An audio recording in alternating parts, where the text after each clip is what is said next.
Hello everyone and welcome to Toon Runes. My name is Leah and today we're taking the time to talk about Autism Acceptance Month, which you may know as Autism Awareness Month. Now, for those of you who are subscribed to me and watch my videos regularly, you know that this isn't the type of video that I usually make. My usual content consists of theory and review videos about cartoons, mainly Steven Universe. But April's a special month to me and many others, so I thought it was the perfect time to make another personal video like I did back when Steven Universe had its 5th birthday. And for those of you who don't know this about me, I'm on the spectrum. It's called being on the spectrum because there isn't just one catch-all checklist for autistic people. For instance, one autistic person may have a problem with eye contact and communication, while another person on the spectrum may not be bothered at all by those things. It's called the spectrum because you can't put all autistic people into the same group because we aren't all the same. Just like everyone, we're individuals. We have our strengths and weaknesses, likes and dislikes. Just because we're autistic doesn't mean that we're suddenly all the same or fit into one definitive definition. And that's why today we'll be talking about autistic creators and characters, fitting with the theme of my usual content while also making an informational video of sorts. And I hope that by the end of this video that you'll have learned something or gained a better understanding of those on the spectrum. The first creator we're talking about today is Satoshi Tajiri. For those of you who don't know who Satoshi is, he's the creator of Pokemon. Autistic people tend to develop something called a special interest where they become transfixed on either one or a few things. In Satoshi's case, his special interest was insects and insect collecting. This special interest led to the creation of Pokemon since Satoshi claims he wanted something that brought joy to people the same way bug collecting brought joy to him. He also developed a special interest in video games while he was a teenager and began collecting them. Because of his love and extensive knowledge of video games, he wrote a fan magazine that was centered around games, specifically arcade games. The name of this fan magazine was Game Freak. If this magazine name sounds familiar, it's because Game Freak would later grow into the video game company that has a hand in making the Pokemon games. Game Freak went from a magazine company to a game company in 1989, and soon after the idea of Pokemon was pitched to Nintendo. And that's how Pokemon became the behemoth of a series that it is today. Had Satoshi never been transfixed on bug and video game collecting, it's not too far of a stretch to say that Pokemon would never exist. Special interest in autistic people often lead to extensive knowledge on the subject that they're focused on. This is why Satoshi knew so much about video games, and it's why he was able to successfully create Game Freak. In other autistic individuals, having a special interest may cause them to excel far above their peers in whatever their special interest is about. For example, someone who is on the spectrum may be able to tell you every little detail about how a complex motor system works, if their special interest involves it. But on the other end, someone on the spectrum may have a difficult time motivating themselves to do something outside of their special interest. This may make them seem lazy or unintelligent, when in most cases this is really far from the truth. For example, I frequently have a very difficult time making videos that aren't related to Steven Universe. And if it wasn't already obvious, Steven Universe is one of my special interests. And it's actually my primary one. It makes it ridiculously easy for me to pump out a 10-page video script in under 2 hours, but on the flip side, it also makes it difficult for me to write a script of about the same size on something that I'm not incredibly interested in. This may make me seem lazy or unintelligent, but it isn't the case in the slightest. I just have a very difficult time focusing on things outside of my special interest. This is where a lot of common misconceptions about people on the spectrum start, but it really is just a case of people misunderstanding how the autistic mind works. A lot of the time we aren't unintelligent or lazy, we just find it more difficult to put all of our effort into something that we aren't interested in, more so than the allistic individual does. In simpler terms, we are masters of our trade and soar above our peers in that subject, but we have a hard time focusing on and succeeding on things outside of that. My advice to other individuals on the spectrum who have a hard time focusing on things outside of their special interest is to somehow involve it in whatever task needs to be accomplished. For example, I included Steven Universe in this script to make writing it easier. Another example would be if you want to improve your art skills but are having a hard time finding the motivation, that you draw one of your favorite characters or objects from your special interest. It'll make the task that much easier. Another good thing to do is to motivate yourself by telling yourself that once you're finished with what you need to do, that you'll reward yourself by watching an episode from your favorite show or partaking in a related activity. It's important to reward yourself with your special interest, but also not allow it to dictate your day-to-day life. You don't want it to become debilitating. My advice to allistic individuals who have autistic people in their life is to encourage the passion and enthusiasm that the individual has towards their current fixation. Special interests are incredibly important to autistic individuals and act as a safety blanket for us. A lot of bonding can happen through partaking in related activities with the individual. For example, my mom and I are very close because she watches Steven Universe with me. Just listening to someone talk about their special interest could be a bonding activity, and the person will greatly appreciate you listening to them. It's especially important for parents of children on the spectrum to encourage this behavior behavior and support their child's interests, as it may one day turn into a profession if it's nurtured enough. It is important to note, however, that while you encourage them to share what they enjoy, that you should also shift the conversation to something that you enjoy as well. This increases social skills and is beneficial on both ends. Another example of someone on the spectrum who turned their special interest into a profession is Dan Aykroyd, who is the writer and creator of Ghostbusters. Not only did he create the Ghostly series, but it was because of his love for ghosts and law enforcement that it came to be. One of his special interests involved Hans Holzer, who inspired the idea of Ghostbusters in the first place. Dan also claims that his special interest in law enforcement is what helped the most in Blues Brothers, since because of that he knew a lot about borderline sociopathic hedonists. Other examples of successful autistic individuals are Dr. Vernon Smith, who is a professor of economics at Chapman University, John Elder Robison, who was a successful book author, Clay Marzeau, who is a professional surfer, Courtney Love, who is a lead singer for the band Hole, Sir Anthony Hopkins, who is an actor most famous for his role as Hannibal Lecter, Temple Grandin, who is a professor of animal science at Colorado State University, as well as animal behavior expert, and Tony DeBlois, who is a world-famous blind pianist. There are many other autistic people who are both successful and well-known, but this is just to name a few. Another person that I wanted to put in the spotlight as well is Dan Harmon, who is the co-creator of Rick and Morty next to Justin Roiland. Dan realized that he may be on the spectrum while he was writing the character Abed Nadir from the show Community. Since then, he's talked about his experience within the autistic community, as well as gone on to say that being on the spectrum isn't a disability or inhibitor, as people on the spectrum don't feel that they are negatively affected by it. In fact, in a lot of cases, people on the spectrum feel that it has the opposite effect. Instead, they state that they are only negatively affected by how people treat them for being different, which honestly, this sentiment rings true to me as well. On the subject of Rick and Morty though, this is the perfect time to switch over from autistic individuals to autistic and autistic-coded characters. Like Dan Harmon, it's revealed in the episode Rick and Morty Date that Rick Sanchez himself is actually autistic. He may not be the best example of someone on the spectrum, but it is nice to see subtle confirmation on such an iconic character.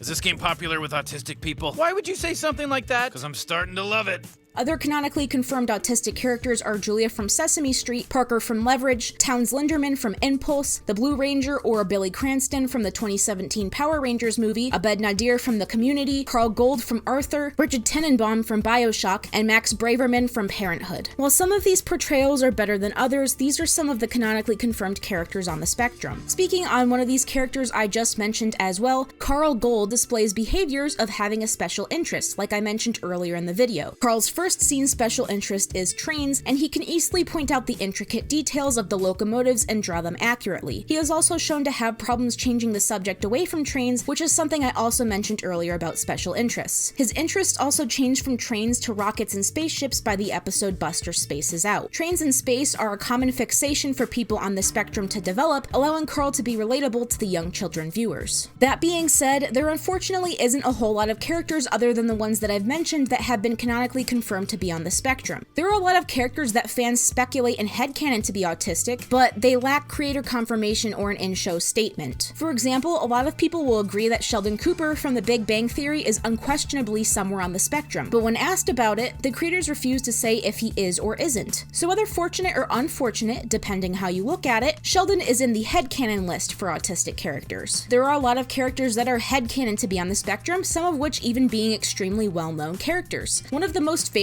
headcanons and speculations is that SpongeBob SquarePants himself is autistic. People have pointed out that he's very hyper-fixated on his job at the Krusty Krab, is an excellent fry cook and knows everything about the job, gets upset and nervous when something doesn't follow a pattern, has a hard time understanding social boundaries and cues, laughs for no apparent reason, obsesses over even the smallest details, is best friends with his pet Gary, and has a hard time having more than a handful of close friends. These are all very obvious traits of an autistic person, and it's why a lot of people theorize that this happy-go-lucky sponge is on the spectrum. It would also explain why SpongeBob happens to be a pretty common special interest among autistic people. Another character that people headcanon to be on the spectrum is Dendi from OKKO. She has unusual speaking patterns, a very hard time making new friends and approaching people, doesn't understand a lot of social cues, appears to be apathetic when she isn't, has a special interest in POW cards, and happy stims by jumping up and down when she's happy or excited. A lot of people relate to Dendi, and they find her to be a very positive form of representation, as her quirky quirks aren't seen as something negative, but rather as something that makes her special. A similar character that is also headcanon to be on the spectrum is Peridot from Steven Universe. She is by far the one that most autistic people in the fandom relate to, and there are a lot of reasons why. The first is that she takes everything literally, even after spending a lot of time on Earth and as a crystal gem. She doesn't quite understand jokes unless she's made them herself, and will usually reply with a literal and unenthused response. She's seen to appear apathetic, when in reality she just doesn't understand the situation. When it's explained to her in terms that she understands, then she's able to fully understand the situation and becomes more empathetic to it. An example would be how Garnet explained Ruby and Sapphire's relationship through Percy and Pierre. She has a special interest in camp pining hearts, and it's why Garnet was able to get through to her using that analogy. Lapis watches camp pining hearts with her, and since it's her special interest, it's a very good bonding activity for the two. This is why Peridot likely feels the closest to Lapis, since she takes the time to indulge in it with her. It's also been pointed out that she has a hard time maintaining relationships, accidentally hurts people's feelings and doesn't realize it, and hisses at people when she's overstimulated. There's also symbolism in Peridot's limb enhancers and being an Era 2 gem. Peridot feels that she's wrong because she's seen to have a disadvantage and disability compared to the other gems, and it's why she's been given her limb enhancers. Because of that, she uses them like a crutch and is extremely upset when she loses them. She believes that without their help that she's useless. But through Steven and the crystal gems, she realizes that she's just different. She doesn't have a disability, she just has a different way of dealing with things and working around them. For example, she discovers that she has ferrokinesis when her tablet is in danger. Her discovery of her metal bending powers proves that she isn't defective, she just varies from the norm. Peridot is seen as a positive form of representation because she's an example of an autistic person who can thrive in a loving and supportive environment. When people take the time to explain things to her in a way she understands, she's happier, and so are the people around her. She's really come out of her shell on Earth because people don't treat her like she has a disability. In stark contrast, when she was on Homeworld, she was terrified of messing up and she was incredibly unhappy, trying to live up to their standards and expectations. This is a situation that's all too real to people on the spectrum, and it's why showing how she's thriving in a supportive and understanding environment versus the one that she wasn't thriving in is so important to a lot of people. However, Peridot isn't the only one in Steven Universe who people headcanon to be autistic. While I personally identify and see a bit of myself in Peridot, the character I more heavily relate to is actually Pearl. Peridot has more visible traits of an autistic person, but Pearl has her fair share as well. And I saved this one for last since I identify more with her and can compare my personal experiences with hers. It's also interesting that there's two characters in this show who are strongly autistic coded because it shows just how different people on the spectrum can be from one another. Like Peridot, Pearl takes things very literally. Jokes often fly right past her, and she doesn't catch that it's a joke rather than a statement. While the other crystal gems sometimes have this problem in not understanding human terms, it isn't ever as intense as it is with Peridot and Pearl. Most of the gems understand jokes, whereas these two generally don't. This is one of the reasons why Pearl has such a difficult time dealing with Amethyst, because she doesn't really understand her actions or her comedic nature. She often reacts with anger or with reprimanding her. It isn't until recently that she better understands and is able to get along with her. I relate to this a lot because I oftentimes don't understand when people are joking with me. I can get defensive if I'm not understanding that it's a joke, or I can get irritable. This most often happens with my dad, who has a similar jokester personality to Amethyst. They aren't mean jokes, they're basically just dad jokes that I don't understand a lot of the time. He often asks me, "You know I'm joking, right?" whenever he does them, and I can only assume it's because I'm not reacting the way he wants or expects me to. Over time, I've gotten used to and started understanding that he's joking, but it took me a long time to grasp it. Another interesting point about Pearl is that she can get irritable when she's overwhelmed or overstimulated. Being overstimulated for an autistic person means that they are experiencing sensory overload. Now, it is important to note that sensory overload isn't just exclusive to autistic people. However, it is seen in them the most often and causes more problems for them, as it takes less to set it off than someone who isn't autistic. Things that may cause sensory overload are lighting, smells, sounds, certain out-of-place or repetitive motions, and textures. It may also be as simple as an overwhelming situation where a lot of negative things are happening one after another, or where there's a change from a routine that they aren't expecting. If they fail to balance out the sensory overload, they may experience a meltdown, or they may stim to try and combat the overstimulation. Pearl often needs to plan out everything that she does to a rather meticulous degree and shows a general distaste to going into something without a plan or an expectation for the outcome. She also tends to get overwhelmed rather easily and can react in a snappy or aggressive manner as a result. She has an obsession with keeping things in order and knows where to find all of her belongings without even thinking about it. She also has shown to have a hatred for food, which is something a lot of people on the spectrum struggle with. For me personally, anything slimy, bumpy, or seedy is enough to kill my appetite and make me gag. Something about the texture just makes me very unnerved and disgusted to a degree where I can't even look at seedy foods without feeling my skin crawl. Amethyst canonically eats a lot, and Garnet canonically eats occasionally. The other gems like Lapis and Peridot haven't been seen eating, but they seem indifferent to food in general. Pearl is the only gem who will go to any lengths to avoid eating, including forcing Alexandrite to unfuse in order to avoid it. Pearl also has actions that can be seen as stimming. Stimming stands for self-stimulatory behavior and is usually used to combat overstimulation. Stimming behaviors include hand flapping, rocking, spinning, general repetitive actions or phrases, hair twirling, or feeling certain textured surfaces. People on the spectrum may stim because they are excited, happy, anxious, overwhelmed, or because it feels comforting. Just like with overstimulation, this isn't something that is exclusive to autistic people. If you've clicked your pen repetitively or bounced your knee, those are forms of stimming. You're likely aware of and can control these actions, whereas autistic people are usually unaware that they're doing it and they find it stressful or impossible to stop them. These actions are done to self-regulate and self-calm from overwhelming and strong emotions, since people on the spectrum often suffer from sensory processing dysfunction, which is what causes overstimulation to occur so easily. Though, contrary to popular belief, just because someone on the spectrum is stimming does not automatically mean that they're anxious. Stimming is for any overwhelming emotion, positive or negative. It's just a way to get rid of the excess excitement and energy that comes with these emotions so that they aren't overstimulated. Some people even have specific stims for specific emotions. For example, I flap my hands whenever I'm happy or excited. I twirl the right side of my hair whenever I'm anxious about something. If I'm on the edge of a panic attack, I will either bounce my right leg, pace back and forth, or repeat certain phrases to myself until I calm down. A lot of times, I won't even notice that I'm doing these things until they're pointed out to me. Pearl has similar stims, though most of her stims are in relation to negative emotions. Usually when she's angry or anxious, she can be seen grasping the fabric of her clothing in one way or another. She also sometimes will involuntarily cover her mouth or put her hands to her face when talking about something uncomfortable or stressful. While Steven Universe lore explains the mouth covering portion, it could also be that her mannerisms were planned out to match a theme. She also talks with her hands a lot, which is another common action among people on the spectrum. Pearl also shows discomfort and physical affection when she's not the one initiating it. While a lot of people who are autistic love and crave physical affection, there are those who are known to react negatively to it. A lot of the time it's circumstantial as well, as they may just be uncomfortable with the person or situation that they're receiving the affection from. Pearl seems to be circumstantial in that she only likes hugs from those she's close to or when she's initiating or expecting them. Pearl being autistic coded would also explain her inability to believe that Steven couldn't miss his mom more than her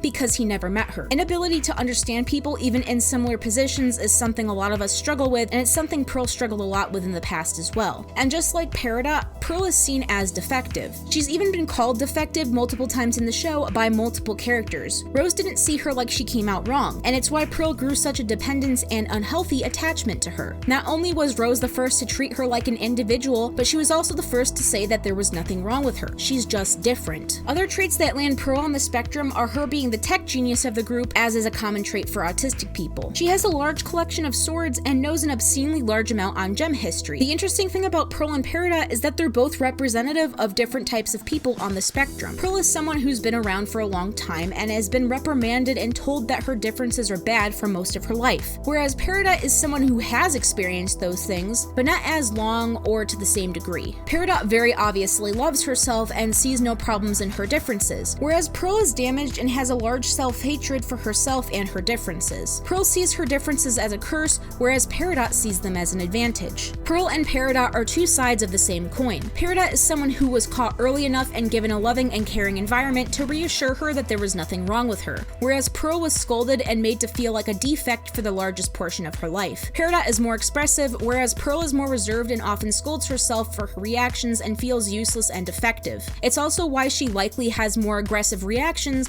because she doesn't know how to deal with her emotions properly. She's gotten better, but it's taken a lot of unlearning and help from Steven to do so. While there are autistic people who are more easy to identify like Peridot, there are people like Pearl who you wouldn't know unless they told you. I actually fall into the Pearl category in this case, since a lot of my traits aren't very pronounced or visible. Usually if and when I tell people, I'm usually met with a lot of disbelief and bewildered looks. If anything, I guess it really only proves my point that people don't really know a lot about this subject. And while Peridot and Pearl are aliens and likely cannot be canonically autistic because that's a human term, I think that they're both pretty obviously autistic coded. But enough about these two, because I don't want more than half the script being about them. While these two are excellent examples of those who are on the spectrum, there's unfortunately more examples of bad representation. Now, if you've made it to this point in the video, you've likely noticed a trend. That trend being, most autistic representation includes some sort of genius character who is just quote-unquote misunderstood and somewhat socially awkward. And unfortunately, the most well-known characters who are thought or confirmed to be on the spectrum all fall under this category. Let's use some famous characters and their shows as an example: The Good Doctor, The Big Bang Theory, and BBC's Sherlock Holmes. Now, while Sheldon Cooper and Sherlock haven't been canonically confirmed to be autistic, these are the shows that most people think of when they think of autistic characters and representation. The Good Doctor Sean Murphy is canonically on the spectrum, and it's actually the basis of the show. There's many other shows like this where the main character is autistic and they're also some sort of genius that surpasses the intelligence of everyone around them. While it is possible for someone's high intelligence to be due to their autism, most of the time this isn't the case. In fact, most autistic people are either of average or lower intelligence. The problem becomes that the media romanticizes the idea of autism being more of a superpower than actually giving an accurate representation of what it is and can cause. They focus on the very small percentage of genius people on the spectrum while also completely skipping past the majority who are either of average or lower intelligence. You would think that something like all well-known autistic characters being geniuses is a good thing, but it really isn't. It's a harmful stereotype and it does more harm than it does good. While it is a positive trope, the media sets the standard extremely high for real-life people. The ordinary person doesn't know much about autism, and I'm assuming that you yourself even learned a thing or two while watching this video. This means that people's expectations are formed by the media that they've consumed. When the media that they're consuming tells them one thing and one thing only, then their standards and expectations for what someone on the spectrum should act like is set. Eventually, these characters become a model neurominority and set the standard on how autistic people need to behave and be. Sociologist William Peterson coined the term model minority to describe the positively stereotyped demographic groups that achieve success despite marginalization. There's actually a very good and more detailed article about this that I will link below, but it's actually what I'm basing a lot of my wording off of because of how well it explains the issue. Essentially, shows like The Good Doctor create a false scale of importance. It alleviates some pressure from those on the spectrum with high intelligence while excluding others who do not fit the idealized description. It creates a mythical autistic superhero who deceives the public by misrepresenting how disabling some symptoms of autism can actually be. This common trope also highlights and puts on a pedestal the false belief that autistic people only have value if they have 7 skills that can benefit non-autistic people and offset their supposed societal burden. The Good Doctor is again a perfect example of this, as Sean really only exists to push this narrative and makes his coworkers feel good about giving him a job. While positive depictions can be essential to reducing the stigma, the majority who do not fit the media idealized definition are left behind. Autistic people who don't resemble the geniuses on TV, such as those who have visible and debilitating social and physical issues, encounter major barriers to self-advocacy and are virtually erased. Because of this, people who aren't autistic have no idea how to actually deal with or treat autistic people, and it leads to the infantilization of people who are on the spectrum. Additionally, these depictions usually eliminate the ugly things such as overstimulation and meltdowns. This makes these things even more demonized and ultimately less understood. Meltdowns and overstimulation are completely avoidable, but only when approached correctly. These shows need to focus more on the bad and commonly unknown parts of autism to educate people on how to interact with individuals on the spectrum, as well as give them basic education on the subject. Things such as stimming aren't even common knowledge, and I'm sure are seen as bad due to individuals being uneducated. Unfortunately, most people get their information from the media and entertainment they consume. It's time for us to change what the status quo for autistic representation is, so that life becomes easier for all of us. I understand that shows like The Good Doctor are supposed to be feel-good shows that put autistic people in a positive light rather than the normal negative one. And if you like it for that reason and change of pace, I don't blame you. I just think it's a problem that this is basically the only type of autistic character that is ever big in the media. While researching this subject to make sure my facts were correct, I really only now realized how big the problem is. But to end this video on a more or less positive note, if you'd like to learn more about individuals who are on the spectrum and what that entails, I will be leaving resources below. If you'd like to donate to an organization that helps autistic people like me and many others, I will be leaving a link to the Autistic Self-Advocacy Network, otherwise known as ASAN, below, as well as links explaining why Autism Speaks is a horrible organization that should never be donated to or supported. I could explain in this video, but that entire thing is its own video in of itself, and I don't feel like getting into that territory right now. And if you'd like to support me or my work, including videos like this, why not subscribe and hit that bell icon to get notifications of when I upload. You can also further show your support by pledging to me on Patreon. Every pledge enables me to keep making content comfortably and more frequently. Thank you so much for your support, and I will see you all in the next video. Have an amazing day, guys.